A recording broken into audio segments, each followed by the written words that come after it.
moments of louder than normal today, but it will only last a short period of time. Turn it down. So 5, 6, turn down a little bit, please. Check, check, check. You have 5, 6. Is it good? Better? Yeah. All right.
Good morning, and welcome to the Unitarian Universalist Church of Pensacola. My name is Kate Wolverton, and I'm so happy to be service leader today for my husband Jack's service. My pronouns are she and her. We want to take a few minutes to welcome any guests that we have today. We're glad you're here. Don't forget to watch our YouTube channel to watch the great edit that Aaron did of Maggie's service last week. It's totally worth a second view. Today, after the service, we will be having a brainstorming session at 11:30. Everyone is invited. Most of you probably have received an email with the sad news that Rob Palme died last week at age 89 in his home in Newport Richey, Florida, near where his daughter Astrid lives. Rob moved there over a year ago to be close to Astrid. Rob was a cherished longtime member of the Unitarian Universalist Church of Pensacola, and he will be missed. Rob was a kind, gentle man, and was extremely intelligent. With a keen sense of humor, he had the ability to transmit his knowledge to others and spoke occasionally at our church. He served on several ministry teams and very generously contributed to the life of our church in many ways. Since the UUCP was a major part of Rob's life, we are planning a celebration of his life here at church on Saturday, October 28th, probably in the afternoon. UU Women's Spirit is a women's retreat in the Mountain Retreat and Learning Center in North Carolina. From October 5th to the 9th, the 2-retreat session, Exploring the Magic of the Cauldron, will be happening, and you're welcome to look at outside of our conference room on a bulletin board is information about this event, and please don't feel, it's a women's event, so any women who might be interested, feel free to talk to me or Penny or Nancy Hagman about the event. The registration ends I think the registration's still open, but just barely. On October 2nd, there will be a service here led by Scott Satterwhite on the Indigenous Peoples Day, Adapting to a New World. For many years, the movement to recognize Indigenous Peoples Day has been a long time coming. For others, these shifts in historical recognitions can be jarring and cause discomfort in society that appears to be moving too fast. From statues to holidays, things are clearly changing. How do we learn and grow in these times of change and come to see the world from another's perspective? These questions will be discussed next week, October 22nd, as we prepare for the upcoming holidays.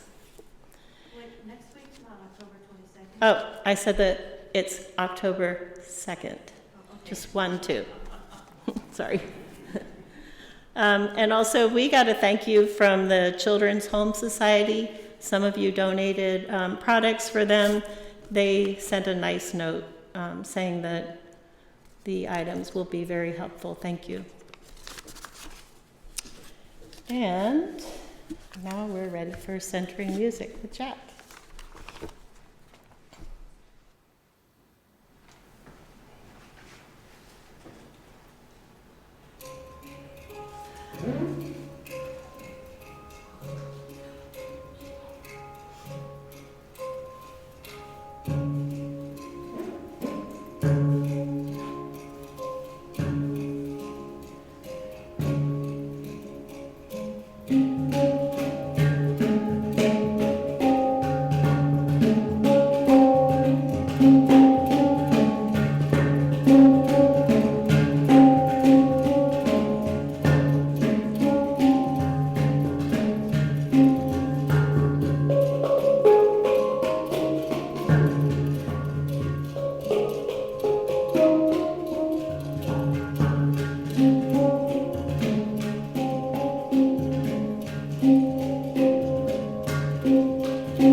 Our chalice lighting is by Albert Schweitzer.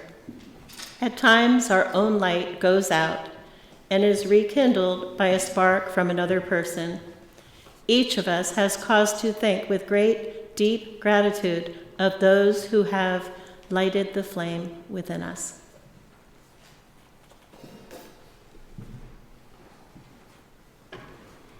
And our opening words today are from a song, Eyes of the World, written by Robert Hunter for the Grateful Dead.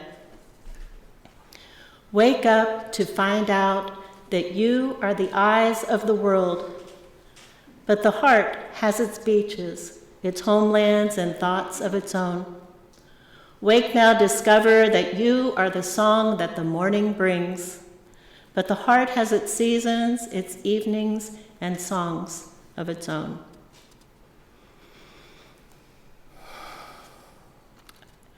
Now I'd like to invite you, as you're willing and able, to stand and recite the church covenant with me. Love is the spirit of this church, and service its law. This is our covenant, to dwell together in peace, to seek the truth in love, and to help one another.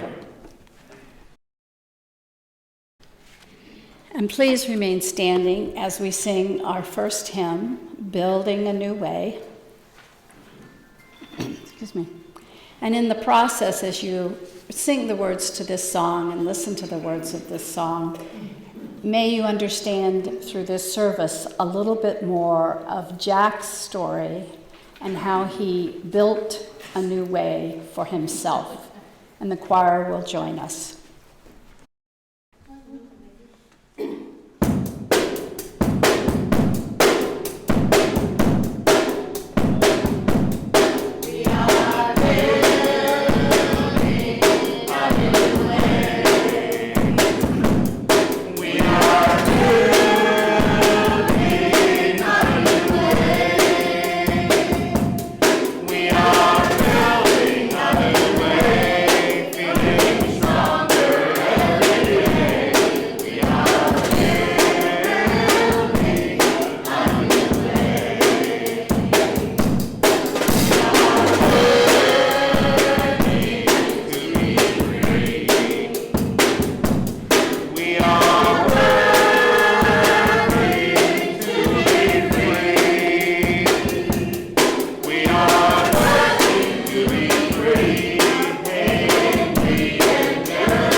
Warning, Georgiana, they're going to be loud, so,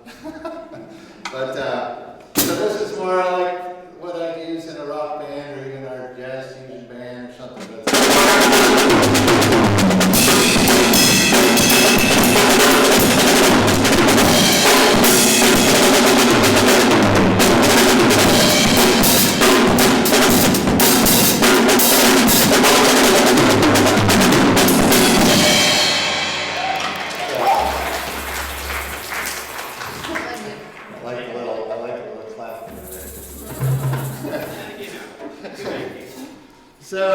So like that was what I really started off with, and then at some point in life, actually it was when I first started seeing some Grateful Dead shows and stuff. There were a lot more hand drumming and stuff going on. So like this one actually I got when Kate and I, the first day I met Kate at a Grateful Dead concert, and it's we call her Stella Blue, but it's, I don't play her much because she's got a little crack, but it's a ceramic drum that somebody handmade.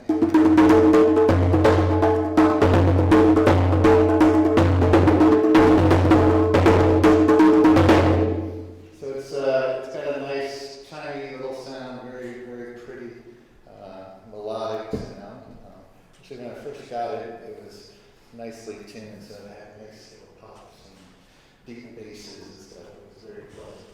And obviously, you guys have already heard my djembe, which will play a little bit more. Kind of the djembe is more of an African influence type of drum, which in general, like we as Westerners tend to use it fairly simplistically, but the African beats are very intricate and amazing. These polyrhythms that interlace within themselves, and it's just like this really cool thing. But I won't have any of that today. I've tried to learn some of it, but it's hard to do with a group of people. And then like there's the talking drum, which is also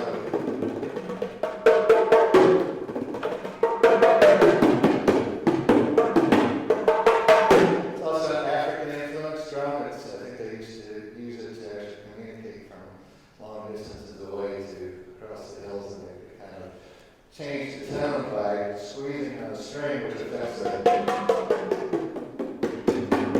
tightness of the head. So these are fixed heads.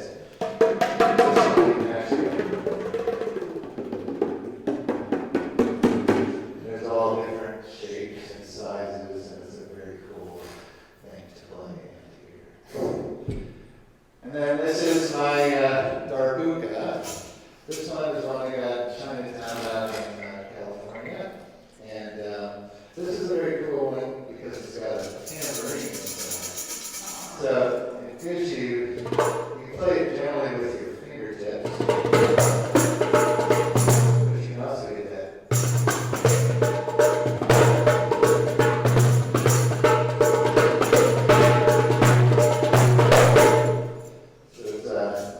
It's not a great hand drumming kind of experience. So.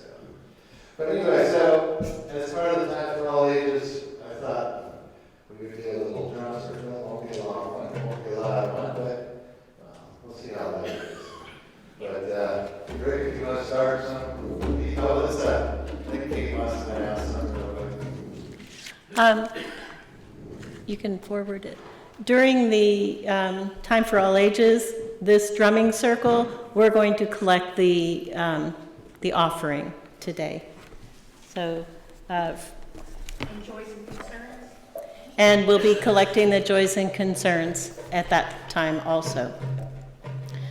Freely we have received of gifts that minister to our needs of body and spirit. Gladly we bring to our church its wide concerns, a portion of this bounty.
I have a couple joys and concerns. Please keep my daughter and her family in your thoughts and prayers as they continue to struggle with financial challenges caused by the contractor, Matthew Banks. This is from Laura Keith King. And Dolly Berthelot. I am especially grateful to Penny, who has picked me up at 5:30 a.m. for a recent procedure, and to others who have helped me cope with this year of complex new medical challenges. If you know about Watchman procedure to prevent strokes, please share info with me. And that's from Dolly Berthelot. And I'd like Nancy to light one last candle for all the joys and concerns that we hold deep in our heart but have not been shared. Can we have a candle for Astrid Palme? And we'll light a candle for Astrid Palme for the loss of her father. May. I can't write because my hand shakes. But would you like a candle for all the people in Puerto Rico and those facing the challenges from the hurricane? This is a candle for all the people in Puerto Rico who are facing challenges from the recent hurricane.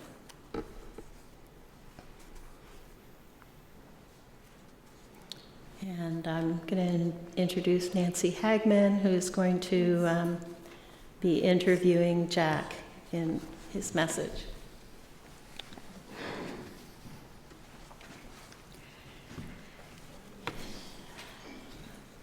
This is a lifelong dream, I think, for me, to be able to have the privilege to find out the workings of what happens when a musician goes into the music. As I have ever observed musicians, they lose themselves in the music, which draws me in. And I've been fascinated to watch them and had the privilege of working with Jack on this service. And I also, this is the beginning of a series of musicians. And we will learn through the musicians what it is that they bring to life and how they do that differently. There are about 5 or 6 musicians that will be a part of this series over time. So I hope you enjoyed today's service. It sure has been a privilege for me to be a part of it. And I am sure that, I'm not sure, but we'll ask Jack at the end if it's been a privilege for him. Jack Wolverton.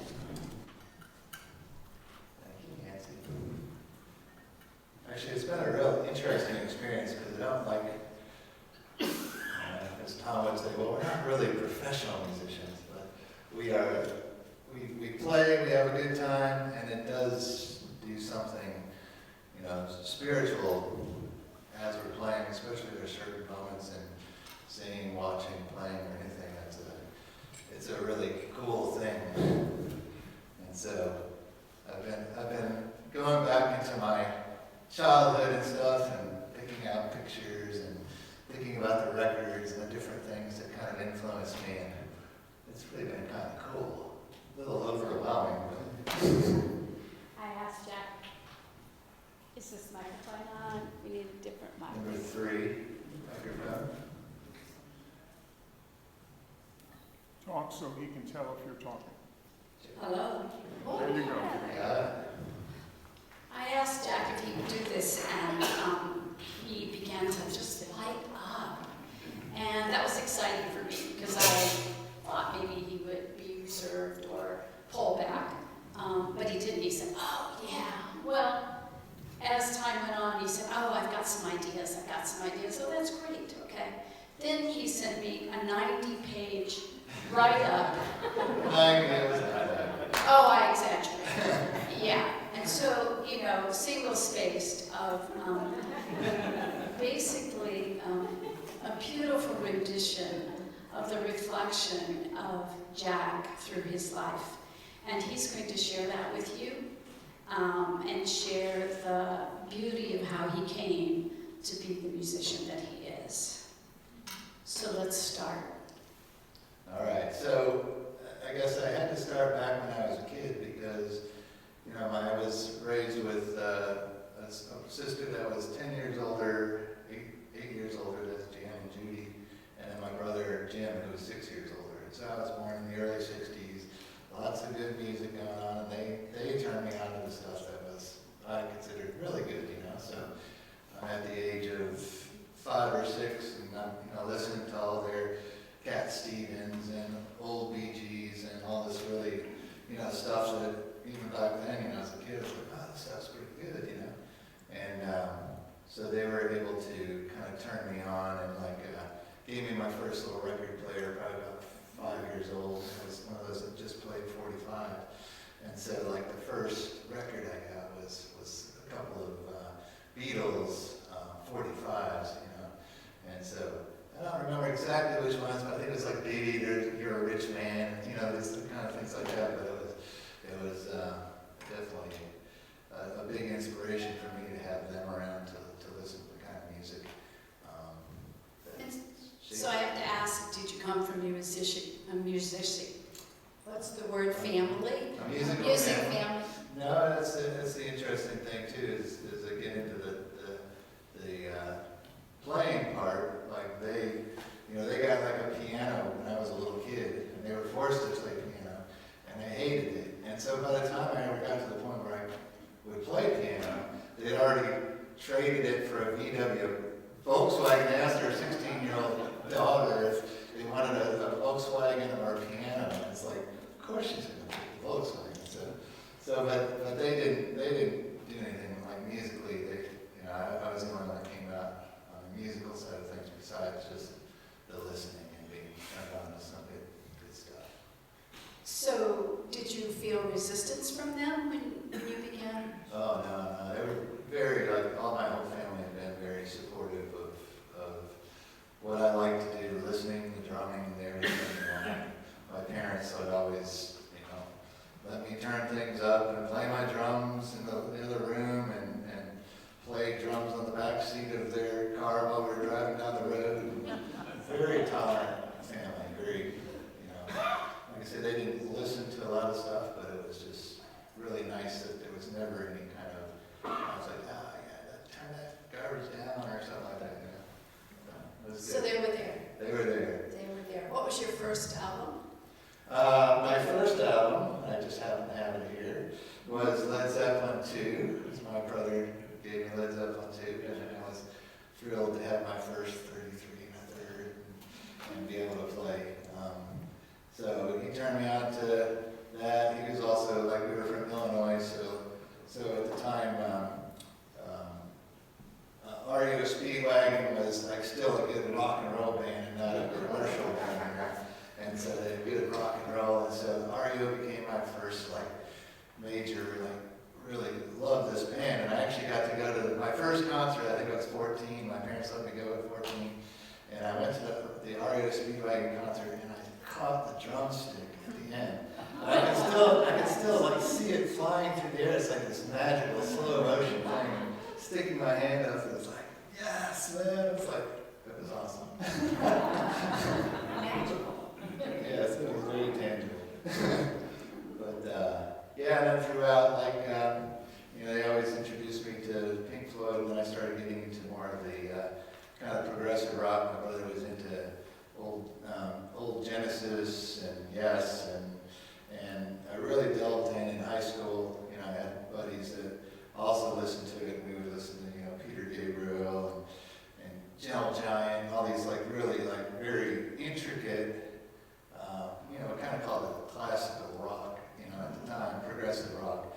And they were all musicians that were really, really tight, came from a very tight musical background, and everything was planned out, written out, and very intricate. And then started delving into some kind of jazz fusion stuff, which was also, these guys were just phenomenal musicians. You know, a lot of them crossed over, but they were just, you know, I was just enthralled with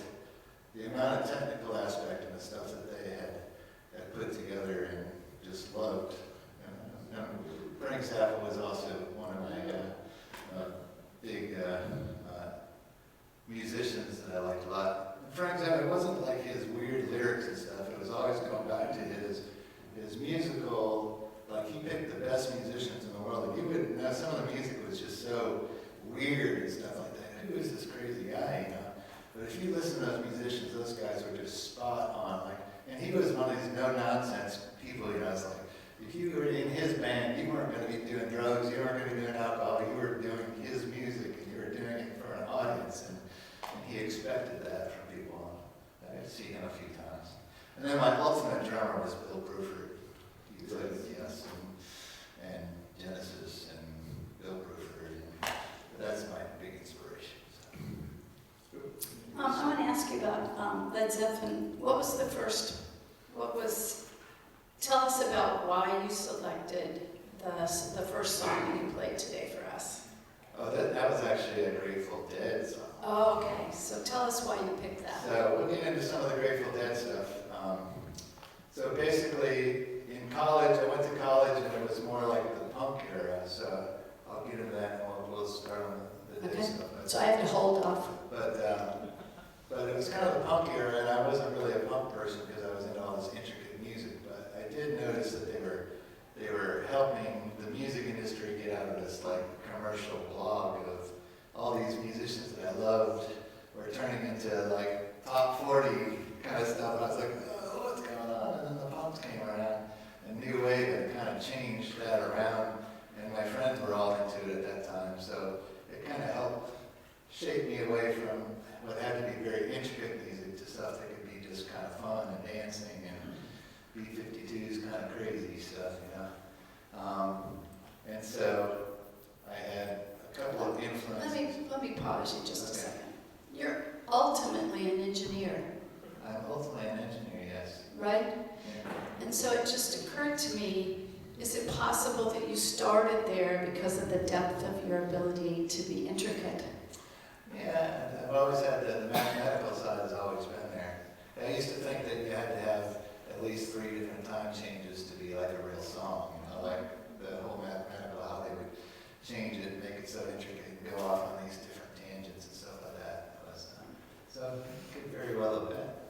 Yeah. I did decide that it wasn't really, playing music wasn't really what I needed to do for a living because I liked it so much. I didn't want to turn it into a job. And yet, the music that turned you on initially was that intricacy, that depth and the understanding of the music, even though you may not have had music theory at that point or whatever. Yeah. Great, let's go on. Yeah. Good, thanks for that. So then in college, I did the New Wave, but the big thing, I had a buddy from Poughkeepsie, New York, and he turned me on. He said, the Grateful Dead, he said, you've got Jack. You gotta see the Grateful Dead, they're the best band. And he kept playing me these records. And it's like, it's almost like country, man. It's like, what is this stuff, you know? And it's like, I just couldn't get it. He didn't give me albums and albums. I'm like, yeah. And then I went to a Grateful Dead show.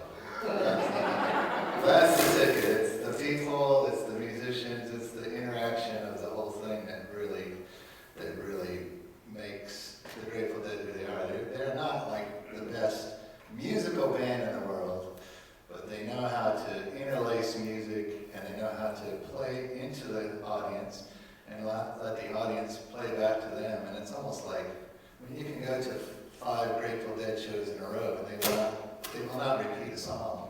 You know, so they have a different show. They've never done the same show. I mean, they've done thousands of concerts until '95 where Jerry died. Who's Jerry? Jerry Garcia. Yeah, and why is he so important? So Jerry was kind of like the leader of the band. You know, I came to realize that they were all part of the band because when they played separately, they were way different than when they played together. But there's this thing that Jerry, he didn't do much on stage, but just his little smiles, people used to always say, oh, look, Jerry moved, you know? But it was just the way he would play, and the people would play around him. They could go floss seamlessly from one song into another, and then back into the same song, and it was just, you'd sit there and try to guess what the next song was. Oh, here's Scarlet County. But it's something that, like, as a Deadhead, like, you know, you use the terminology Deadhead, and these people are lawyers, musicians, engineers, you know, and they're people that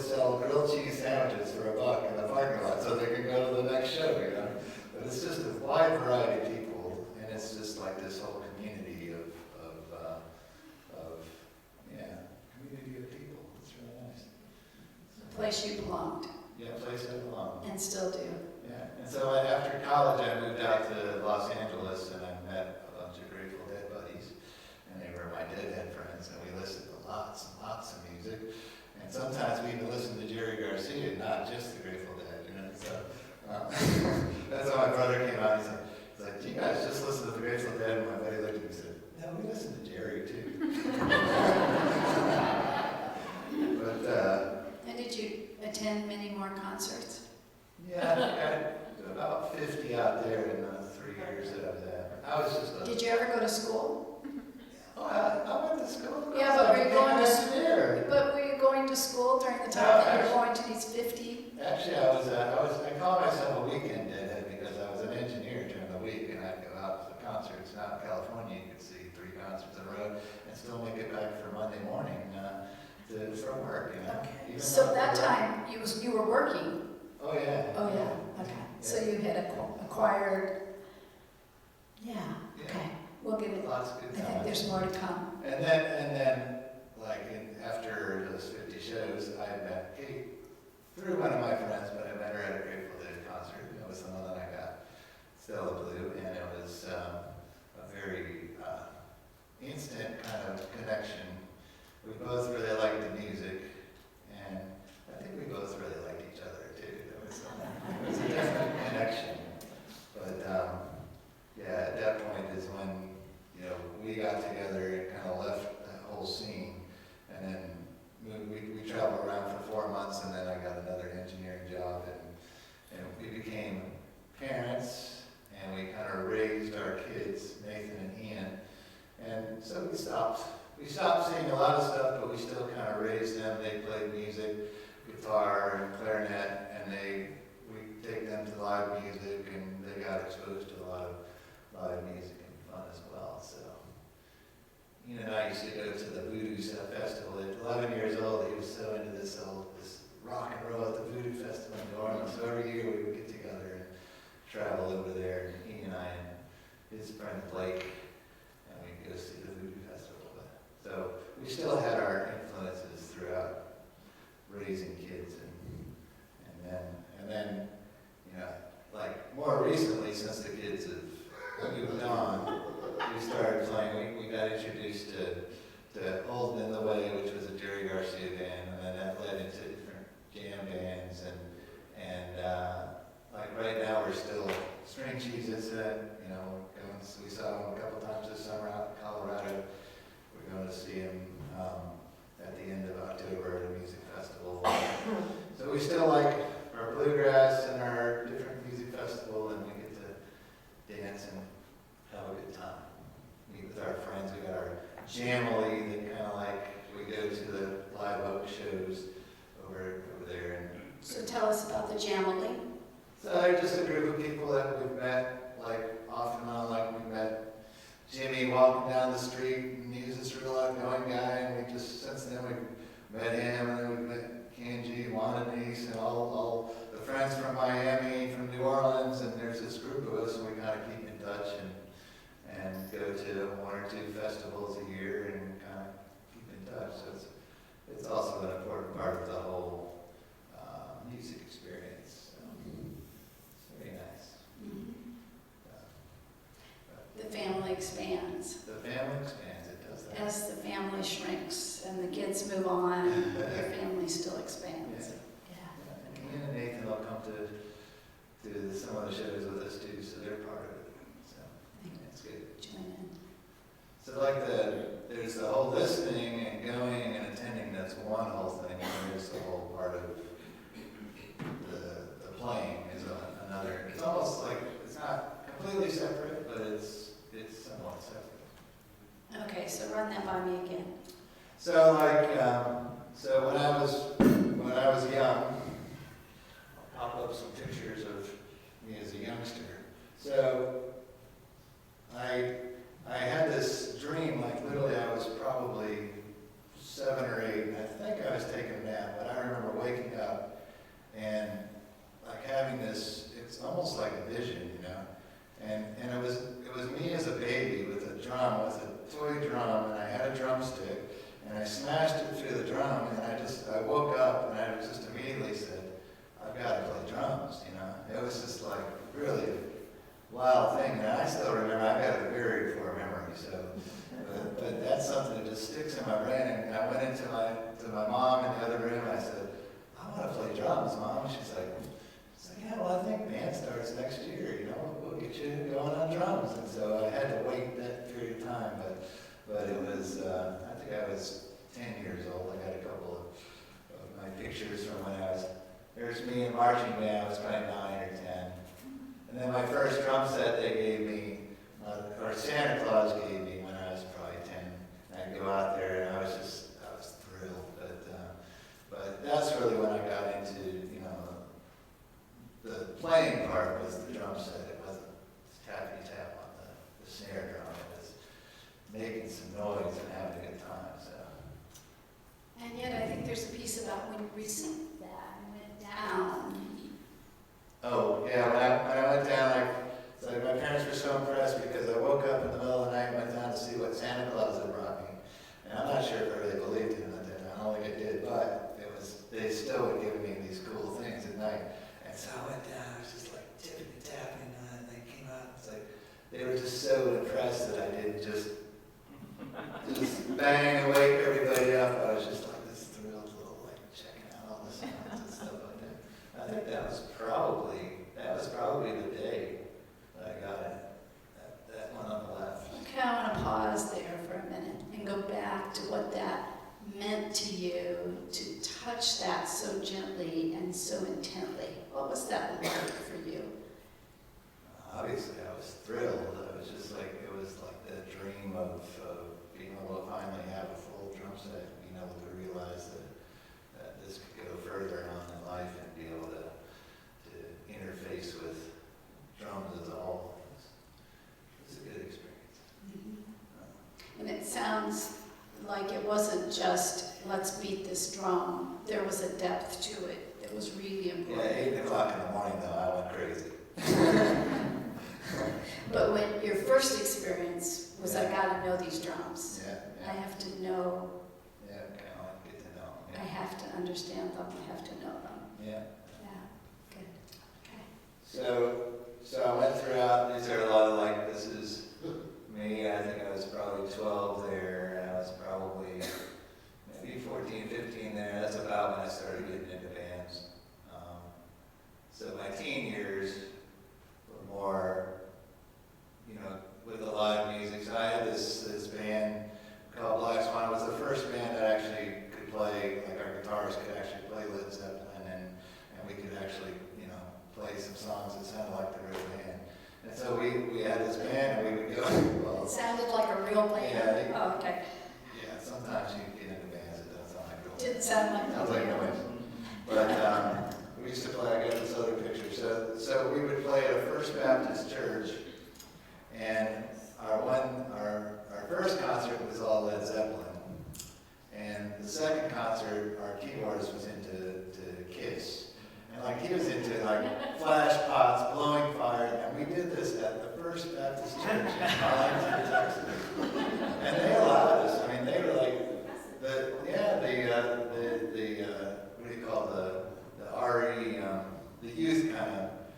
These guys, yeah, the music, and there was a lot of people. You know, a couple hundred kids there at the show, but there was always the background you hear about the older people say, but this is devil music and stuff like that. But these guys kept letting us do that kind of stuff, and it was great. It was very highly appreciated by us to have an outlet to play our music and to have people appreciate it. It was very good. And then later on, I actually got into the jazz band in high school. So I had to play back in the marching band and the jazz band. And that was really where I got my influence of jazz, because I was always a rock and roll drummer at that point. But to be able to just kind of understand how jazz worked and stuff like that. I would never claim to be a great jazz drummer. I've never claimed to be a great drummer, but I'm a good drummer. I can listen, and I can learn, and I can play with people. And I think that's really what it takes, you know, is being able to get with a group of people that knows how to listen to you, you know how to listen to them, and make it happen that way, as opposed to being the fastest or the loudest or whatever, you know. So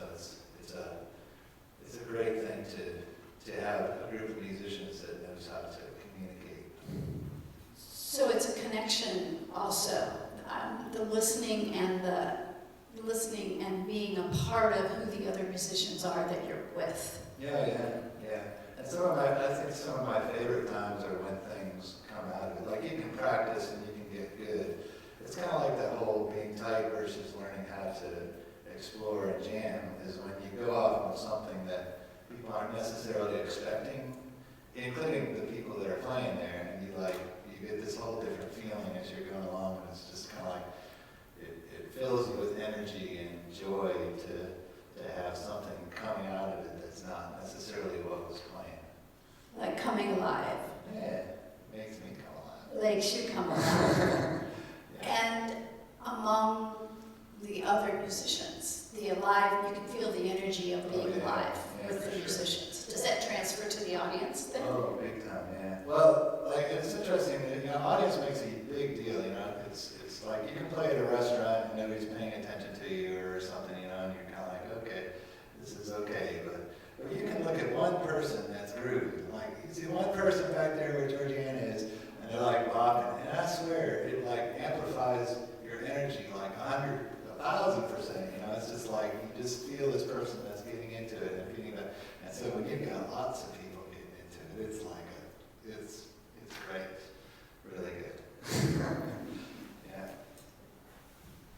So, and then like I had my little experience with, I've always wanted to play piano because I always wanted to understand music better, but I've done it like, probably I'm now on my 5th or 6th time where I sat back down. So I was 20 years old then, I started to learn some, probably went 10 years and did it again for, another 6 months. And so this time, I'm gonna do it. I'm 60 years old, I'm gonna play. I'll play for you guys sometime.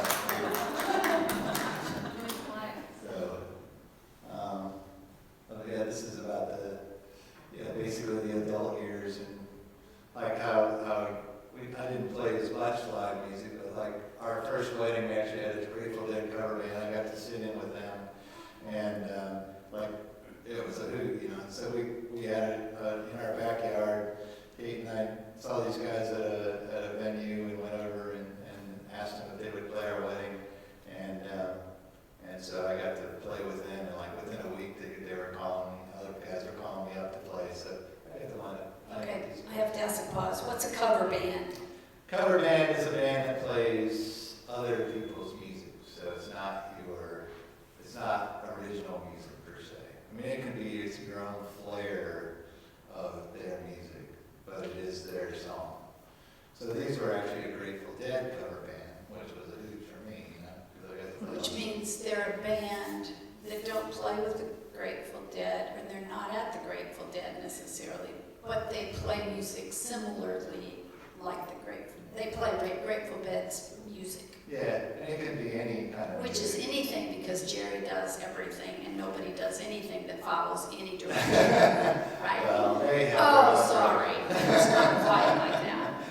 Not quite. So, interesting that a cover band doesn't have their own music, but they play similarly, right?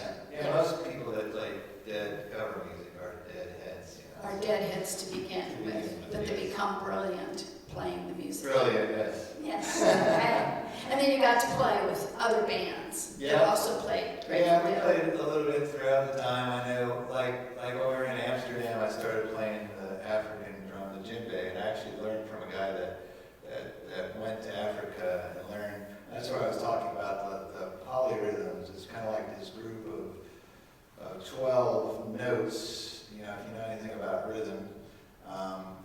And some of them are in slots of 3 and some are in slots of 4, and when they interface, it's not like a Westerner would know what to do. I mean, it's a very intricate thing, and when they start to happen, it repeats every 12 notes, but it's this amazing, just like intermix of drums, and they have different drum rhythms and djembes and krins and stuff like that. And mainly it's for the dancers. I mean, the dancers is really what it's all about.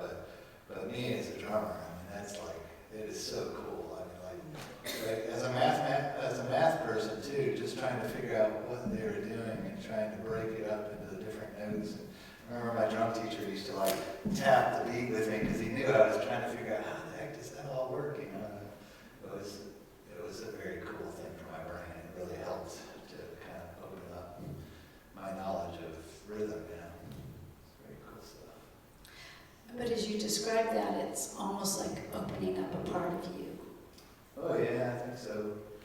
And when you get into it, when you finally lock into it, it's like, it's a repetitive thing, so it's almost like a trance-like thing, you know, you kind of get going and everybody gets their own part, and it inflicts and it comes around, and it's just like a really, I mean, it's like, you know, when you talk about spiritual, there's certain things that are spiritual. I guess I wanted the Grateful Dead thing, I wanted to cover that, the song that I played at the beginning.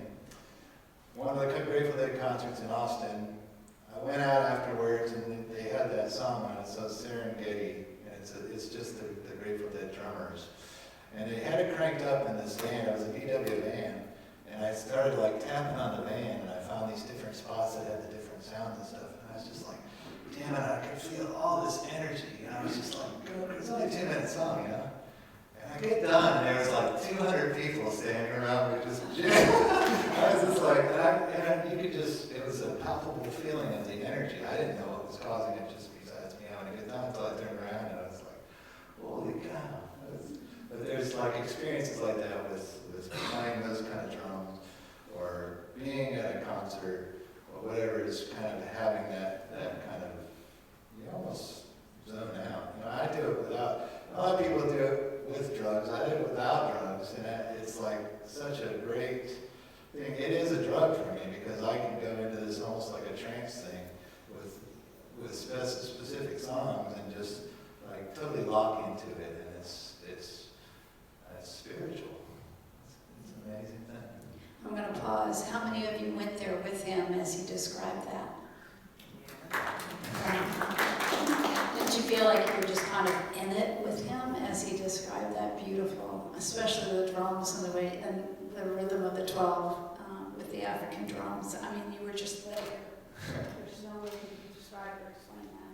Yeah. Did I use my microphone or my mouth, one or the other? Okay.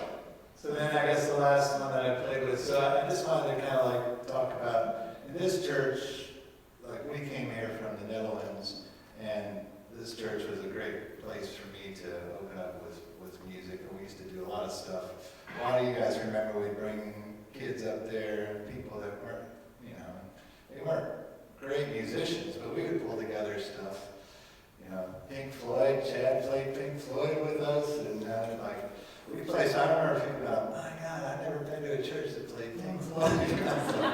But we had some really cool stuff, and then Tom's always been like a great promoter for me, like to be able to play with Bobby and Chris and like talk about top-notch musicians. But even the people in Fusion that we got to, I mean, they're probably the best musicians I've ever played with as a solid band, you know.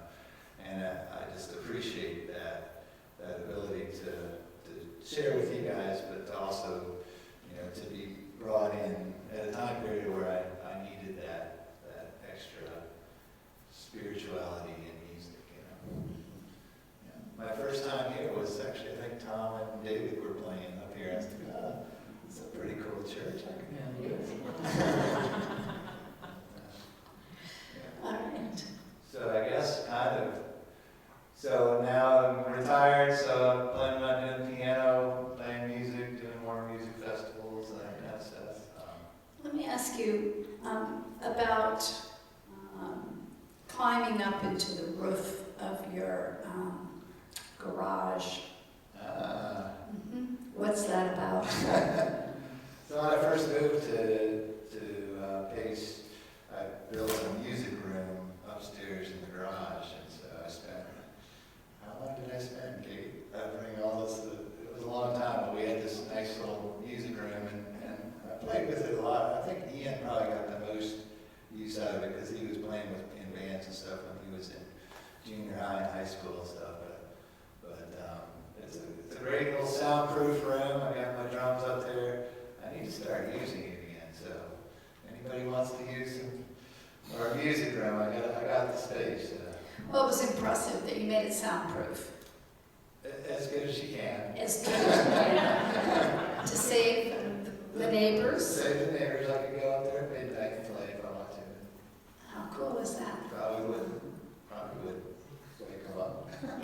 mentioned Ian a couple of times. Maybe we could circle back to that. Not everybody may know who Ian is. Well, Ian is my son. He's the youngest son. I guess he's just about to turn 30. And Nathan's my oldest son, who's 33.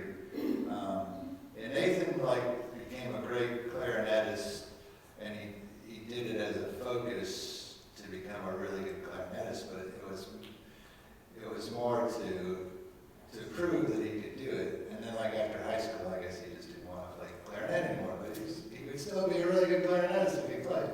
But Ian was more like me that got into the music from the records and listening over and over and playing. Ian still plays guitar and goes to more music festivals with us. And he's more like the spiritual side of music, I'd say. That kind of. He dives into the music. Dives into the music. Differently. Yeah, Okay. yeah. And we've talked about that you met Kate, and there was a music between you. I mean, basically there was a rhythm of music between the two of you. But you've also identified, or can you share, what it's like when you dance with Kate at a Grateful Dead? So Kate and I have a certain connection. We've been doing it for almost 35 years now. So, but it was pretty much instant. I mean, we danced together very well. I think the first concert we were at, we danced together in the hallway, and she was supposed to be with another guy. But it was kind of an instant connection, and we have that in many ways. But when we played, we have this kind of free-form dance. I think they were doing some dance lessons here at the church, and it was more practical dance than I'm used to. I think it might have been dancing with you, man. You said, Jack, you should really take dance lessons. She wasn't used to my little free-form But Kate and I are free-form, and we see each other, and I never get that feeling with anybody else that I dance with. So, and I'd say probably versus vice versa. So I'm not trying to put words in. It's okay if she doesn't agree with you, but at this point, it's what you feel. I call it my religious experience. Your religious experience. Great. But, Anything else you'd like to wrap it up with? I guess I had one more slide, but it just kind of reiterates kind of what music does for me. It fills my soul. Playing live and the connection with others and the energy feedback is one form of a spiritual thing that happens. And then you've got the concert venue, the live audience. I mean, I go into a festival, like we're going to one at the end of the month, Halloween with string cheese, isn't it? But I immediately drop 15 or 20 years, my brain just becomes, I feel like I'm the age of these 25-years-olds, and they'll sit down and talk to me, It's not like they're like, who's this old fart, Excuse me. But it's a very open environment, and so when I go to those, it's when I become, I guess I'm a little bit extroverted anyway, but I become way extroverted, and it just totally fills me with energy. It's just I think Kate tends to get more worn out by the energy, and it just fills me up, completely, and I just love the intermix the people, the band, the music, the friends, and it's a great thing. It makes me feel like I'm 30. The glow is there. The glow is there. Yeah. And then the last one was just the issue with dancing with Kate being a religious experience. Thank you.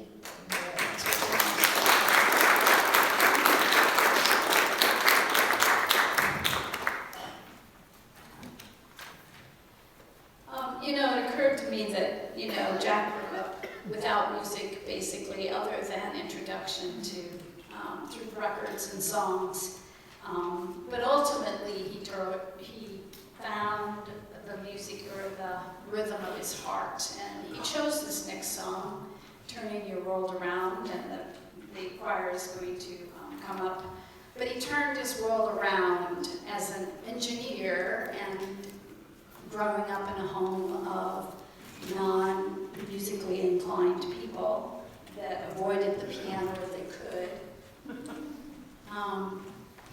to what he is today with music and spirituality.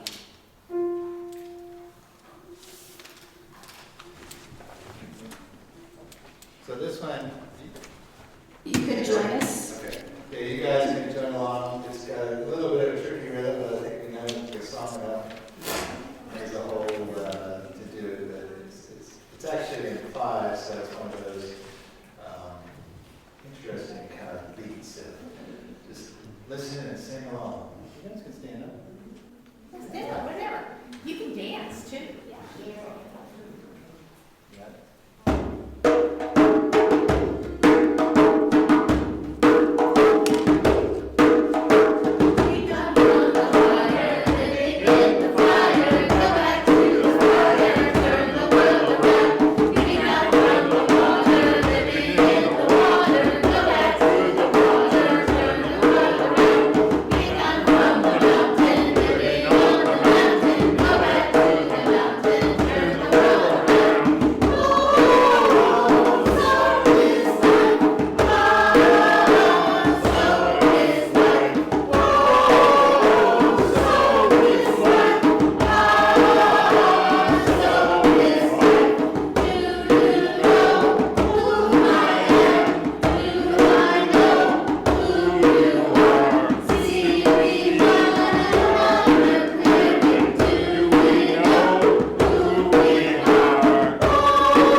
And now, I'm sorry. And now that, is it number 3? There. And now that you're all standing, if you would please turn around and come back full circle. Just make a circle. Just turn yourselves around. Yes. Woohoo! Doesn't it look differently? All right. Go in peace. So is life. Ha! Ha!